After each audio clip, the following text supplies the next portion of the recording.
الحمد لله وكفى وسلام على عباده الذين اصطفى أما بعد فأعوذ بالله من الشيطان الرجيم بسم الله الرحمن الرحيم يا أيها الذين آمنوا كتب عليكم الصيام كما كتب على الذين من قبلكم لعلكم تتقون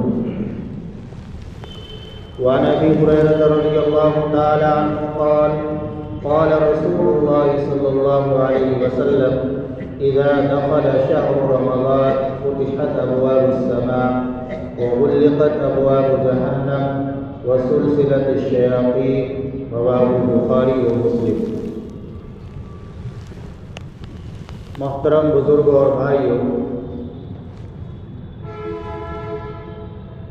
ایک عظیم الشان مہینہ ماہ رمضان المبارک آنے والا ہے، جو بڑا ہی بابرکت مہینہ ہے، بڑا عظیم الشان مہینہ ہے۔ اس مہینے کی عظمت، اس کی برکت کا اندازہ اس بات سے ہوتا ہے کہ حضرت نبی کریم صلی اللہ تعالی علیہ وسلم نے شعبان کی آخری تاریخ، جو آج بھی ہو سکتی ہے اور کل بھی ہو سکتی ہے، آپ علیہ الصلاۃ والسلام نے شعبان کی آخری تاریخ میں رمضان المبارک سے ایک دن پہلے حضرات صحابہ کرام رضی اللہ تعالی عنہم کے درمیان ایک تقریر فرمائی، اور اس تقریر میں آپ علیہ الصلاۃ والسلام نے اس ماہ مبارک کی عظمت اور فضیلت کو بیان فرمایا۔ تو بجائے اس کے کہ انسان اپنی تقریر اور اپنی باتیں کرے، حضور اکرم صلی اللہ علیہ وسلم کی تقریر، آپ کی نصیحت، آپ کی بیان کی ہوئی فضیلت کا ہی ذکر ہمارے سامنے آئے، اس سے زیادہ مؤثر کوئی اور چیز نہیں ہو سکتی۔ حضرت سلمان فارسی رضی اللہ تعالی عنہ فرماتے ہیں، خطبنا رسول اللہ صلی اللہ علیہ وسلم فی آخر یوم شعبان، اللہ کے نبی صلی اللہ علیہ وسلم نے شعبان کی آخری تاریخ میں ہمارے سامنے ایک تقریر فرمائی، اور آپ علیہ الصلاۃ والسلام نے ایک خطبہ دیا۔ اس میں آپ علیہ الصلاۃ والسلام نے ارشاد فرمایا، اذلکم شہر عظیم مبارک۔ آپ علیہ الصلاۃ والسلام نے فرمایا کہ ایک عظیم مہینہ، ایک بہت بڑا مہینہ، بڑی برکتوں والا مہینہ تمہارے اوپر سایہ فگن ہونے والا ہے۔ آپ علیہ الصلاۃ والسلام کے الفاظ پر غور کیجئے اور آپ کے کلام کی گہرائی اور گہرائی کو دیکھیے۔ آپ نے یہ نہیں فرمایا قد جاءکم شہر عظیم مبارک کہ ایک عظیم برکتوں والا مہینہ آ رہا ہے، بلکہ آپ علیہ الصلاۃ والسلام نے فرمایا کہ جیسے بادل چھا جاتا ہے اور اس کے بعد رحمت کی بارش ہوتی ہے، تو اس طرح تمہارے اوپر ایک عظیم اور برکت والا مہینہ چھانے والا ہے۔ یہ آپ علیہ الصلاۃ والسلام نے بات بیان فرمائی، قد اذلکم شہر عظیم مبارک، وہ برکتوں والا مہینہ ہے۔ اور آپ علیہ الصلاۃ والسلام نے اس مہینے کے متعلق ارشاد فرمایا، فیہ لیلۃ خیر من الف شہر، اس مہینے میں ایک رات ایسی ہے جو 1000 مہینوں سے بہتر ہے۔ کتنی بہتر ہے اللہ ہی جانتے ہیں، لیکن بڑی برکتی ہے، بڑی رحمتوں والی رات ہے۔ آپ علیہ الصلاۃ والسلام نے اس مہینے کے متعلق ارشاد فرمایا کہ اس مہینے میں اللہ تعالی فرض کا ثواب 70 فرضوں کے برابر فرما دیتے ہیں۔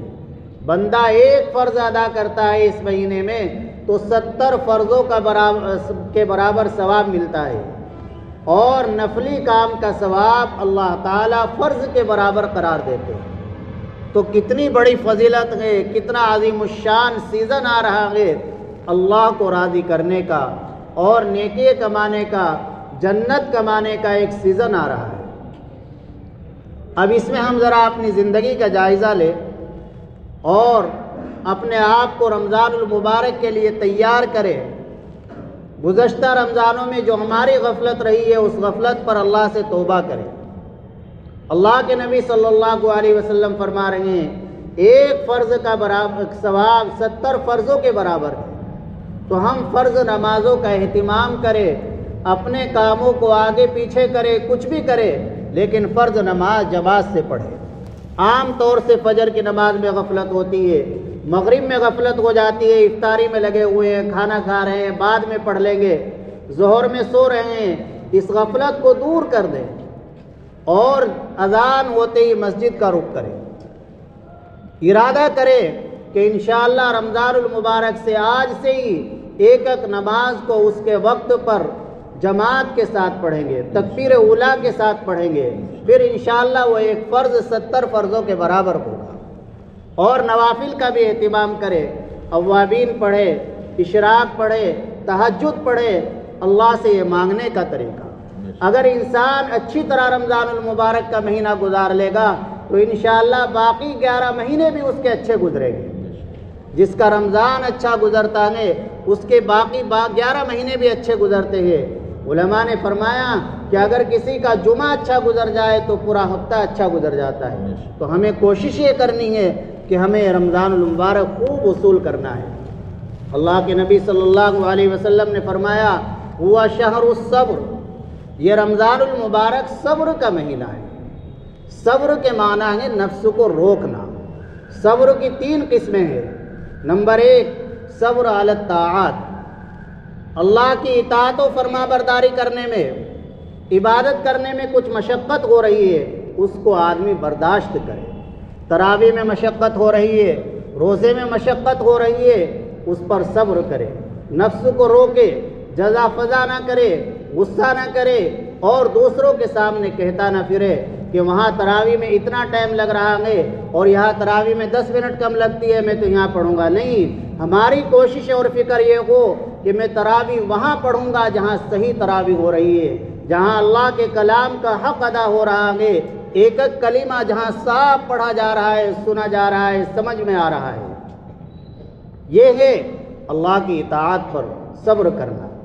اور ایک ہوتا ہے صبر علی المعاصی، انسان کا نفس چاہتا ہے گناہ کرنے کو، اس وقت انسان اپنے نفس کو اللہ کے خوف اور اللہ کے ڈر کی وجہ سے روک لے تو یہ گناہوں پر صبر کرنا ہوگا، اس پر بھی اجر ملے گا۔ اور ایک ہے صبر علی المصائب، کوئی مصیبت پریشانی آ گئی، اس کو دوسروں کو نہ بتاتا پھرے بلکہ اللہ کے سامنے رکھے، اللہ کے سامنے روئے اور یہ سمجھے کہ یہ اللہ ہی کی طرف سے مصیبت اور پریشانی آئی ہے، اللہ ہی اس کو دور کرنے والے ہیں۔ تو یہ ہے مصیبت پر صبر کرنا۔ کوئی انسان دور نہیں کر سکتا کسی کی مصیبت، اللہ ہی دور کرتے ہیں، اللہ کے سامنے ہی رکھے۔ آپ علیہ الصلوۃ والسلام نے فرمایا کہ صبر کا مہینہ ہے وَثَوَابُهُ الْجَنَّةُ، اور صبر کا ثواب سن لو کہ جنت ہے، صبر جو کرے گا اسے جنت ملے گی۔ اور آگے فرمایا وَهَذَا شَهْرُ الْمُوَاسَاةِ، یہ غمخواری کا مہینہ ہے، ہمدردی کا مہینہ ہے، غریبوں کے ساتھ ہمدردی کرنے کا، ان کی ضرورت کو پورا کرنے کا مہینہ ہے۔ کسی روزے دار کو جو افطار کرائے گا، اللہ کے نبی صلی اللہ علیہ وسلم نے فرمایا اس افطار کرانے والے کو بھی اتنا ہی ثواب ملے گا جتنا روزہ رکھنے والے کو ملا ہے۔ صحابہ نے عرض کیا اللہ کے رسول، ہم میں سے ہر ایک کے اندر یہ طاقت رہی کہ کسی کو افطار کرائے، کھانا کھلائے۔ آپ علیہ الصلوۃ والسلام نے فرمایا یہ پیٹ بھر کر کھلانے پر موقوف نہیں ہے، بلکہ کسی کو ایک پانی کا گھونٹ بھی پلا دیا، ایک کھجور سے آپ نے روزہ کھلوا دیا، اس پر بھی اللہ یہ ثواب عنایت فرما دیں گے۔ اللہ بڑے رحیم ہے، بڑے کریم ہے۔ اور اللہ کے نبی صلی اللہ علیہ وسلم نے 2 چیزیں فرمائی کہ 2 چیزیں ایسی ہیں اس ماہ مبارک میں ان کی کثرت رکھو، ان کو خوب پڑھو۔ اگر تم ان 2 چیزوں کو اس ماہ مبارک میں خوب پڑھو گے تو اللہ تم سے راضی ہو جائیں گے، اور جب اللہ راضی ہو جائیں گے تو ہماری دنیا بھی بن جائے گی، آخرت بھی بن جائے گی۔ کیا ہیں وہ 2 چیزیں؟ نمبر 1 کلمہ طیبہ لا الہ الا اللہ محمد الرسول اللہ، اس کو خوب پڑھتے رہو۔ اور دوسرے استغفار، اپنے گناہوں سے معافی مانگتے رہو، استغفر اللہ رب اغفر وارحم وانت خیر الراحمین۔ اور فرمایا کہ 2 چیزیں ایسی ہیں کہ ان کے بغیر تمہیں چارہ کار نہیں، ایک یہ کہ اللہ سے اس مہینے میں جنت کا سوال کرتے رہو، اور دوسرے یہ کہ جہنم سے پناہ مانگتے رہو۔ یہ اللہ کے نبی صلی اللہ علیہ وسلم کی وہ تقریر ہے جو آپ علیہ الصلاۃ والسلام نے آج سے تقریباً 1450 برس پہلے اسی دن فرمائی تھی، اس موقع پر فرمائی تھی، رمضان المبارک سے ایک دن پہلے۔ تو ہمیں بھی اسے اپنے اندر پیدا کرنا ہے۔ اور کعب بن عجرہ رضی اللہ تعالی عنہ کی حدیث ہے، اللہ کے نبی صلی اللہ علیہ وسلم منبر پر تشریف فرما ہو رہے، آپ نے سیڑھی پر قدم رکھا تو فرمایا آمین، دوسری پر قدم رکھا پھر فرمایا آمین، تیسری پر قدم رکھا پھر فرمایا آمین۔ صحابہ نے عرض کیا کہ اللہ کے نبی صلی اللہ علیہ وسلم، آج ہم نے ایسی نئی بات دیکھی ہے جو اس سے پہلے کبھی نہیں دیکھی ہے۔ آپ منبر پر تشریف فرما ہو رہے تھے، قدم رکھ رہے تھے اور آپ آمین فرما رہے تھے، اس کی وجہ جاننا چاہتے ہیں؟ تو نبی پاک صلی اللہ علیہ وسلم نے فرمایا کہ جب میں نے منبر کے پہلے درجے پر پہلی سیڑھی پر پیڑھی پر قدم رکھا تو جبریل علیہ السلام تشریف لائے اور انہوں نے فرمایا، بد دعا دی انہوں نے، بعد من ادرک رمضان فلم یغفر له، ہلاک و برباد ہو وہ شخص جس کو رمضان المبارک کا مہینہ ملا اور پھر بھی وہ اپنی مغفرت اللہ سے نہیں کرا سکا، اس پر میں نے آمین کہا۔ اب آپ سوچئے، اندازہ لگائیے کہ بد دعا دینے والے جبریل علیہ السلام ہیں، جمعے کا وقت ہے، بالکل قبولیت کا وقت، اور آمین کہنے والے نبی پاک صلی اللہ علیہ وسلم ہیں، تو پھر اس دعا کی قبولیت میں کیا تردد ہو سکتا ہے؟ اب سوال یہ ہے کہ انسان مغفرت کیسے کرائے؟ تو حضرت شیخ زکریا رحمۃ اللہ علیہ نے لکھا ہے کہ آدمی 2 کام اہتمام سے کر لے، انشاءاللہ اس کی مغفرت ہو جائے گی اس ماہ مبارک میں۔ ایک کام تو یہ کہ روزہ اہتمام سے رکھے، جسے روزہ کہتے ہیں۔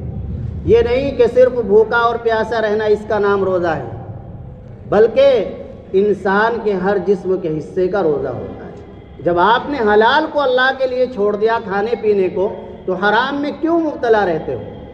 آنکھ کا بھی روزہ ہے، آنکھ سے غلط چیز کو نہ دیکھے۔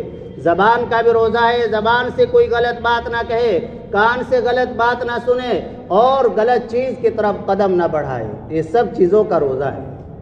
اور دوسرا کام ہے اہتمام سے تراویح پڑھنا۔ تراویح پورے مہینے پڑھنا سنت مؤکدہ ہے، پورے مہینے پڑھے۔ یہ نہیں 10 دن کا قرآن سن لیا پھر تراویح کی چھٹی، یہ 2 سنتیں الگ الگ ہے۔ ایک پورے مہینے تراویح پڑھنا اور دوسرے پورے قرآن کریم کو تراویح میں سننا۔